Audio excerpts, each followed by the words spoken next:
ایک شخص قرآن پڑھنے والا ہے، ایک شخص دکان کرنے والا ہے، ایک شخص ایٹم بنانے والا ہے.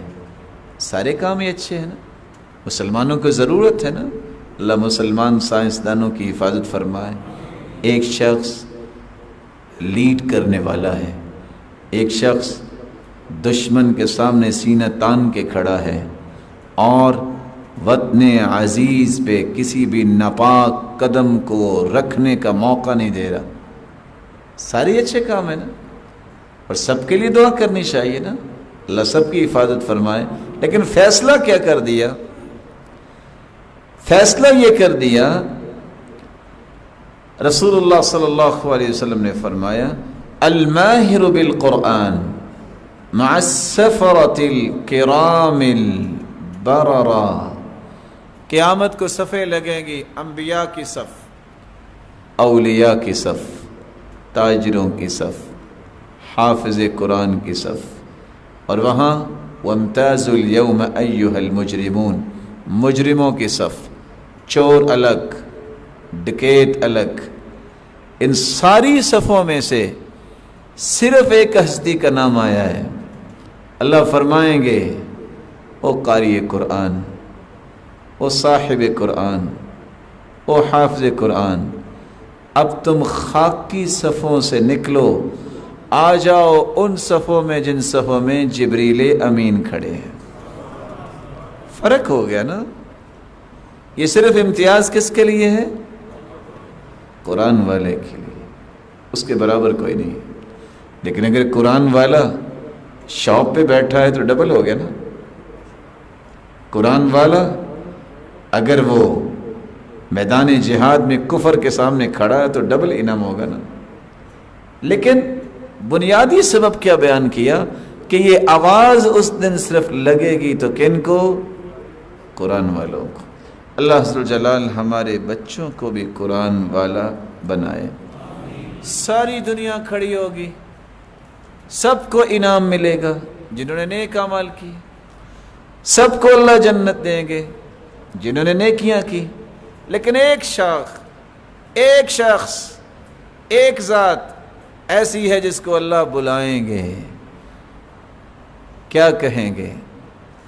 یقال لصاحب القرآن، او قرآن والے، اقرا وارتقی ورتل كما كنت ترتل في الدنيا فإن منزلتك عند آخر آية تقرأها.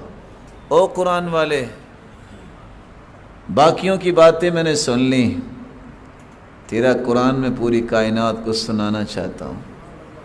پڑھو قرآن، صرف پڑھو نہیں، جنت کی سیڑھیاں بھی چڑھو، ساتھ پڑھتے جاؤ، ساتھ جنت کی سیڑھیاں چڑھتے جاؤ. مقام تیرا وہاں لکھا ہے، عام جنت نہیں، جہاں آخری آیت پڑھو گے وہاں تیرا مقام ہو. فیصلہ کر دیا نا. یہ بات کسی اور کو نہیں کہی جائے گی. اور دنیا کی جتنی حدیث کی کتابیں آپ پڑھ لیں، آپ کو دنیا کا کوئی ایسا عمل نہیں ملے گا سوائے قرآن کے. جب بندہ فوت ہوتا ہے نیکی ختم، موت آ گئی نا. جو پہلے نیکیاں کی ہوئی ہیں ان کا تو اجر ملتا رہے گا، صدقہ جاریہ، لیکن عمل ختم. واحد قرآن ہے. حدیث کہتی ہے وَيُزَادُ بِكُلِّ آیَةٍ حَسَنَةٍ. جب یہ جنت کی سیڑھیاں بھی چڑھے گا، قرآن بھی پڑھے گا، وہاں ہر آیت پہ ایک نیکی وہاں بطور انعام اللہ وہاں بھی دیں گے. صرف قرآن ہے. تو آئیے میرے ساتھ مل کے دعا کیجئے، اللہ میری اور آپ کی اولاد کو حافظ قرآن اور قاری قرآن بنائے. جب تک زندہ رہیں قرآن کی محبت انہیں نصیب فرما. میں اور آپ جنت کے لیے سارے نیک کام کرتے ہیں، ایسی بات یہ نا؟ جواب نہیں آیا.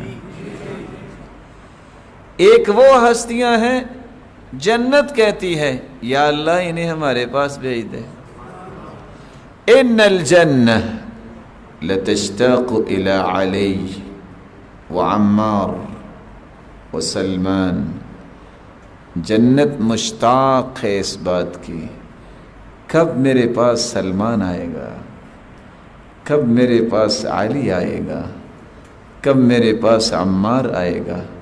رضی اللہ عنہم وارضاہم، ہم جنت کے مشتاق ہیں، جنت ان کی مشتاق ہے۔ کون سی ہستی ہے؟ صحابہ ہیں۔ اس لیے اللہ عز و جلال نے کچھ ہستیوں کو یہ دیا ہوتا ہے جن کی وجہ سے ان کے اجر بڑھ جاتے ہیں۔